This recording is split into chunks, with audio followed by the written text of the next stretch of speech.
Hello everyone, welcome to my channel. My name is Akanksha and you are watching the Study Zone. In this video we are going to discuss the 12th chapter, that is the Pied Piper of Hamelin. Means Hamelin का बांसुरी वाला. Hamelin towns in Brunswick by famous Hanover city. तो Hamelin towns in Brunswick, Hamelin नगर जो है वो Brunswick में है. बाय फेमस हैनोवर सिटी, एक बहुत ही पॉपुलर, बहुत ही प्रसिद्ध शहर है हैनोवर सिटी, उसी के पास ब्रंसविक में हैमलिन नगर है. The river Weser deep and wide washes its wall on the southern side. और वहाँ से एक रिवर बहती है. वो रिवर कैसी है? उस रिवर का नाम है वेजर और वो रिवर बहुत ही गहरी है और बहुत ही चौड़ी है. तो और ये जो नगर है उसके साउदर्न वाले पार्ट का जो वॉल है, उसके साउदर्न वाले पार्ट का जो दीवार है उस वहाँ से होकर गुजरती है, मतलब उसके वॉल को टच करती है. तो यहाँ पे हम लोगों ने क्या पढ़ा कि हैमलिन नगर जो है वो ब्रंसविक में है, फेमस हैनोवर सिटी के पास. और वहाँ से एक नदी गुजरती है जो कि गहरी है और चौड़ी है और इसके साउदर्न वाले हिस्से को छू के गुजरती है.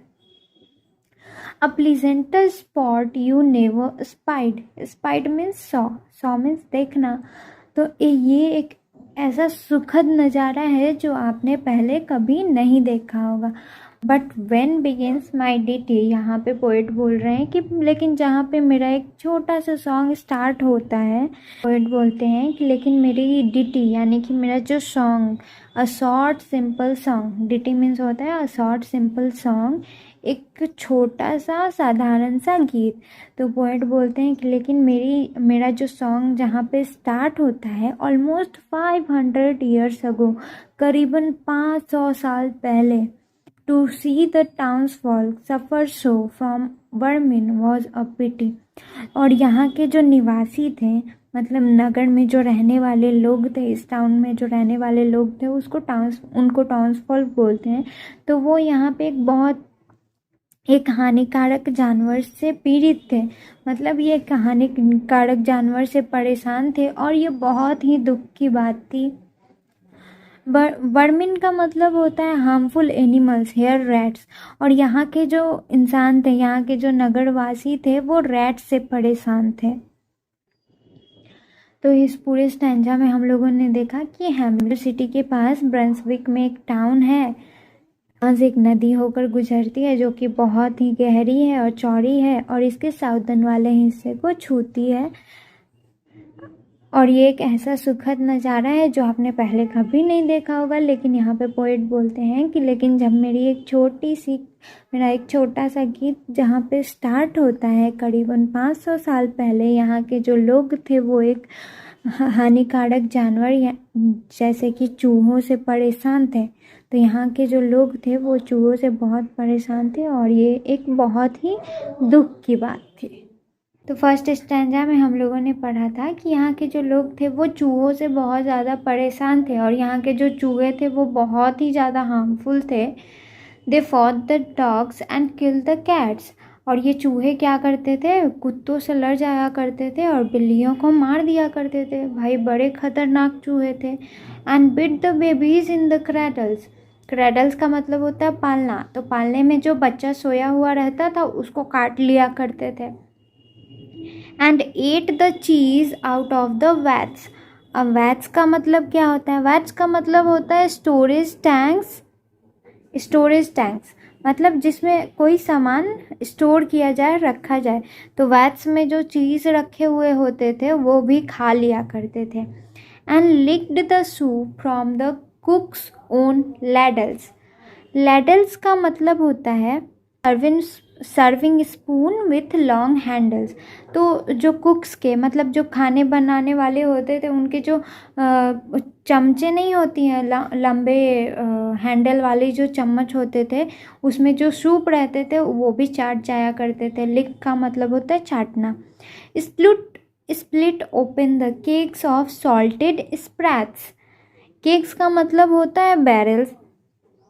एंड बैरल्स का हिंदी भी बैरल्स ही होता है। End of salted sprats, sprats का मतलब होता है छोटी मछली, स्मॉल फिश। तो जो छोटी मछली जो कि बैरल्स में रखी हुई होती थी और उसके ऊपर नमक स्प्रिंकल किया होता था, उन्हें भी 2 टुकड़ों में फाड़ दिया करते थे, 2 पार्ट्स में। स्प्लिट का मतलब होता है किसी चीज़ को फाड़ना, तो वो उन मछलियों को भी 2 टुकड़ों में फाड़ दिया करते थे।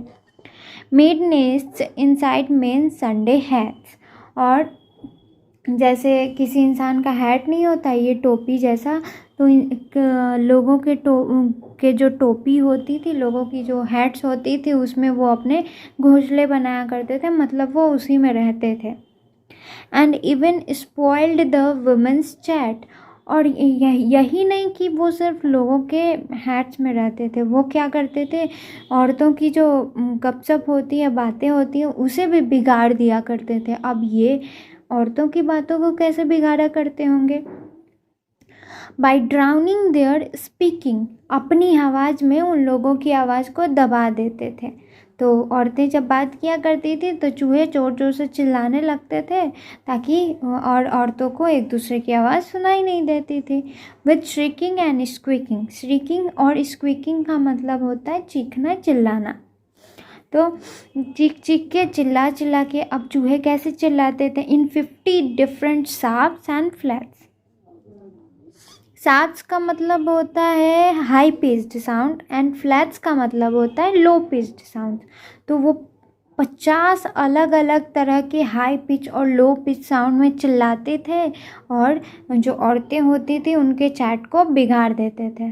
भाई बड़े खतरनाक चूहे थे।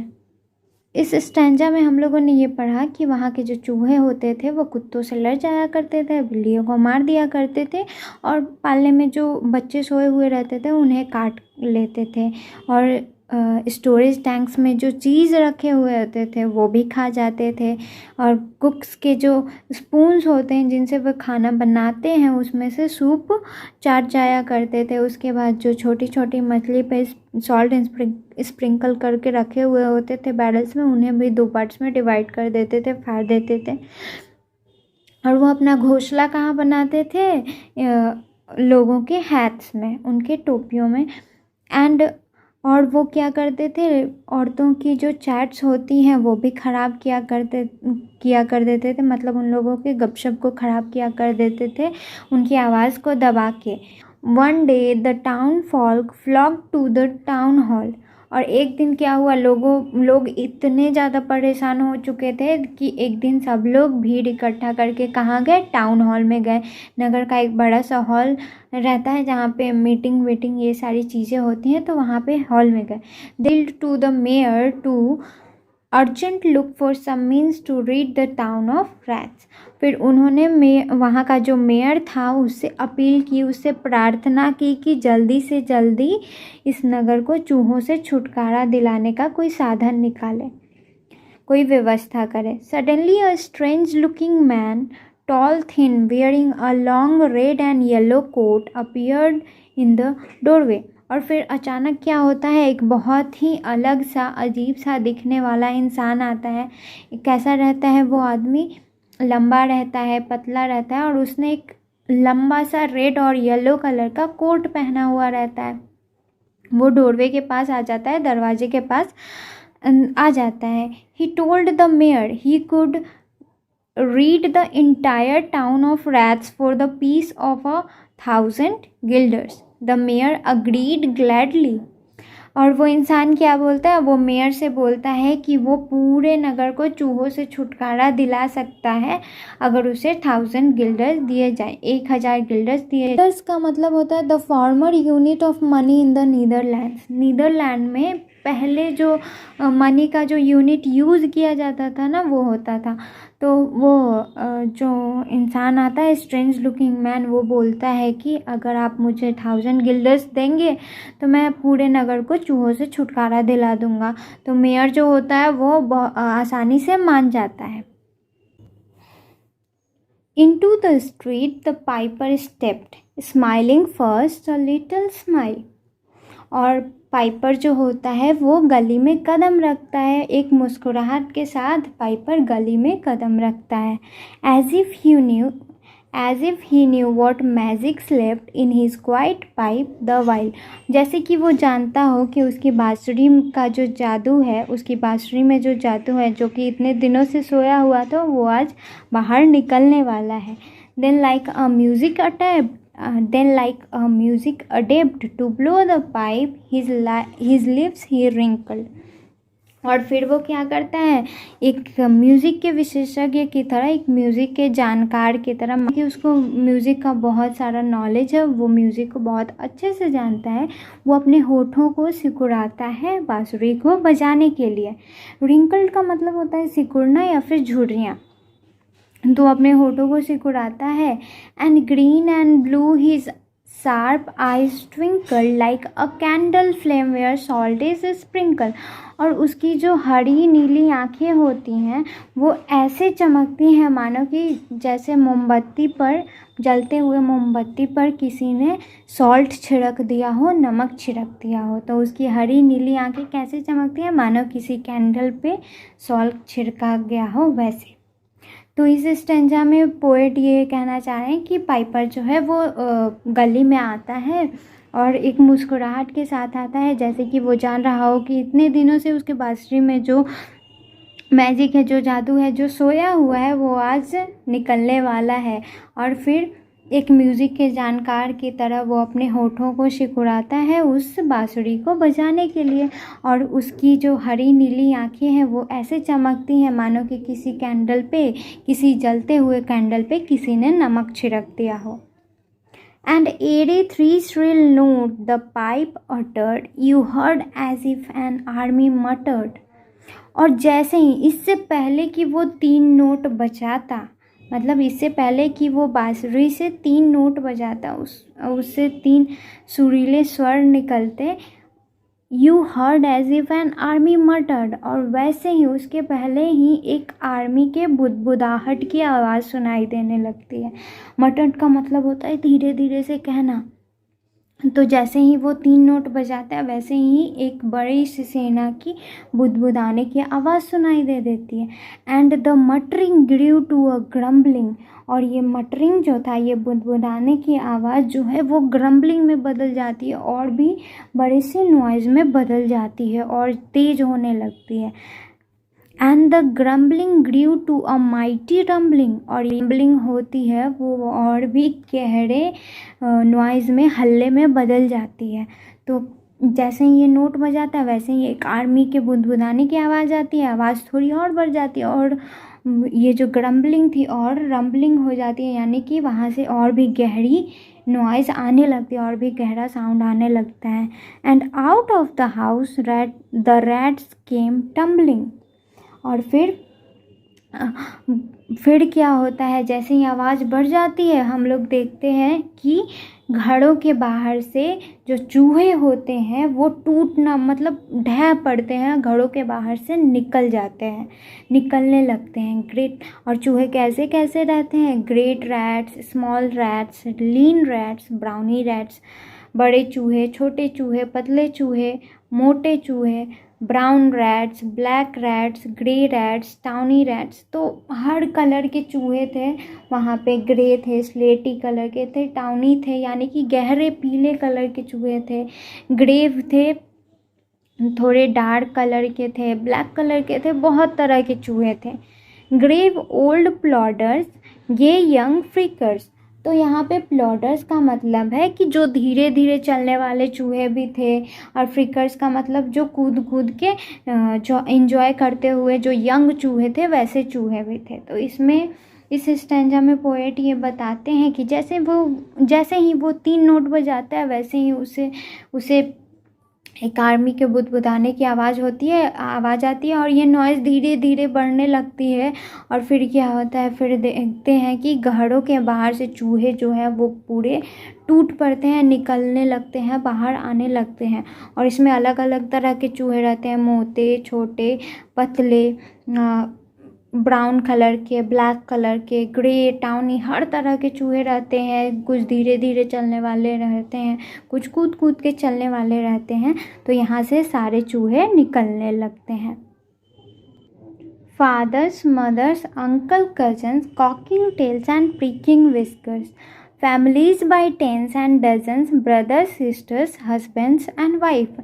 जितने भी चूहे थे, चूहे के जितने भी खानदान थे, जैसे कि फादर, मदर, अंकल, जिनकी मूछें चुभने वाली थी, जिनके परिवार में 10 लोग थे, जिनके परिवार में 12 लोग थे, डजन्स का मतलब होता है 12। तो जिनके परिवार में 12 लोग थे, 10 लोग थे, सभी लोग, ब्रदर, सिस्टर, बहन, भाई, हस्बैंड्स, वाइफ, पत्नी, पत्नी, follow the piper for their lives. इन सभी ने उस पाइपर का पीछा किया अपने जीवन के लिए। From street to street he piped advancing, और गली से गली ये पाइपर जो था और भी अच्छे से और भी तेज़ी से अपनी बांसुरी बजाने लगा था, और हर गली में जाके वो बांसुरी बजा रहा था, और वहाँ से चूहे जो हैं वो इसे फॉलो कर रहे थे। And step for step they followed dancing, और जैसे जैसे हर स्टेप में चूहे जो थे वो उसे फॉलो कर रहे थे, उसका पीछा कर रहे थे डांस करते करते। until they came to the river Weser, wherein all plunged and perished। और उन लोगों ने उस पाइपर का, उस बांसुरी वाले का तब तक पीछा किया जब तक वे रिवर वेजर के पास, जो नदी वेजर है, वहाँ तक पहुँच नहीं गए। और जहाँ पर वो लोग उस रिवर में कूद पड़े, और फिर वहीं पे उनकी आखिरी सांस चले, मतलब वहीं पे वे लोग मारे गए। तो उन लोगों ने उस पाइपर का पीछा किया। ऐसा हर तरह के चूहे थे, mother, father, brother, sister, husband, wife, सब ने बांसुरी वाले का पीछा किया, और उन्होंने तब तक उसका पीछा किया जब तक वे रिवर वेजर तक नहीं पहुंच गए। और जैसे ही वे लोग रिवर वेजर तक पहुंचे, वो सब उस नदी में कूद पड़े और वहाँ पे मारे गए। The townsfolk rejoiced. Hamlin was at last free of rats. तो नगर के जो लोग थे वो बहुत ही खुश हो गए, आनंद में थे, क्योंकि हैमलिन नगर जो था वो आखिरकार उसको चूहों से छुटकारा मिल चुका था। The piper asked the mayor to give him his due। तो अब पाइपर ने, मुरली वाले ने तो अपना काम कर लिया था, तो उसने मेयर से अपना उसका जो काम था उसके पैसे मांगे। लेकिन एहसान फरामोश जो मेयर था, the ungrateful mayor and the corporation refuse, saying that as the work was already done, all they could offer the piper was a hearty drink of wine. तो जो मेयर था, जो कि एहसान फरामोश मेयर, और जो कॉरपोरेशन था, वो उसने ये कह के उसे पैसे नहीं दिए। उसने ये कहा कि जैसा कि काम तो पहले ही हो गया है, अब जो है वो बस उस मुरली वाले को सिर्फ एक वाइन ही पिला सकते हैं, जाम पिला सकते हैं। और ऐसे कह के मेयर जो है वो मुरली वाले को पैसे देने से इनकार कर देता है। Little did they know what fate would befall the people of the town for their ingratitude. लेकिन इन लोगों को ये पता नहीं था कि आगे जो है वो किस्मत में क्या लिखा हुआ है, और उन लोगों के साथ, इन एहसान फरामोश लोगों के साथ आखिर क्या होने वाला था। Once more he stepped into the street, and to his lips again laid his long pipe of smooth straight cane। तो एक बार फिर क्या हुआ, एक बार फिर वो मुरली वाला गली में कदम रखा, और फिर उसने अपने लिप्स को अपने उस लंबे से केन से बने हुए बांसुरी पे लगाया। And ere he blew 3 notes, such sweet soft notes as yet musician's cunning never gave the enraptured ear।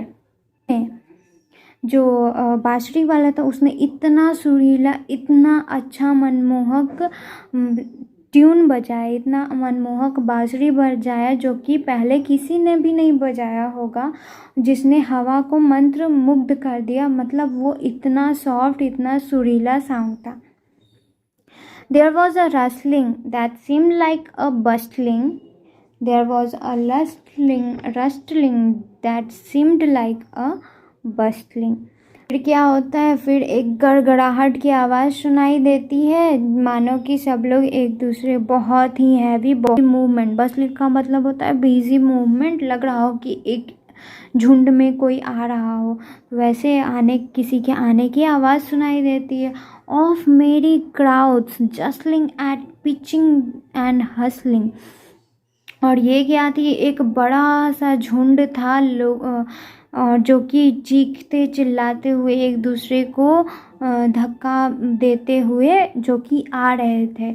Small feet were पैटरिंग, wooden shoes क्लैटरिंग। और छोटे छोटे जो पैर थे वो आ रहे थे, जो छोटे छोटे पैर आ रहे थे, और उनके जो शूज़ थे, वुडन शूज़ थे, वो क्लैटरिंग, मतलब शूज़ की आवाज़ कैसी होती है जब चलते हैं, वो क्लैटर करके आवाज़ निकालती है, तो वैसे ही वो शूज़ की आवाज़ आ रही थी। Little hands clapping and little tongue chattering.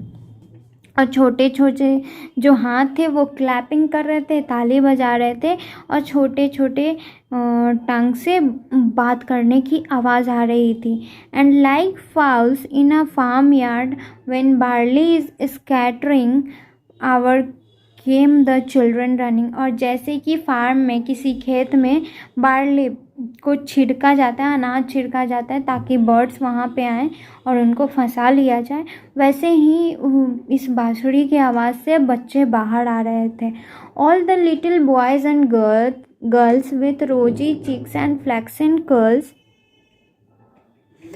and sparkling eyes and teeth like pearls, tripping and skipping, ran merrily after the wonderful music with shouting and laughter.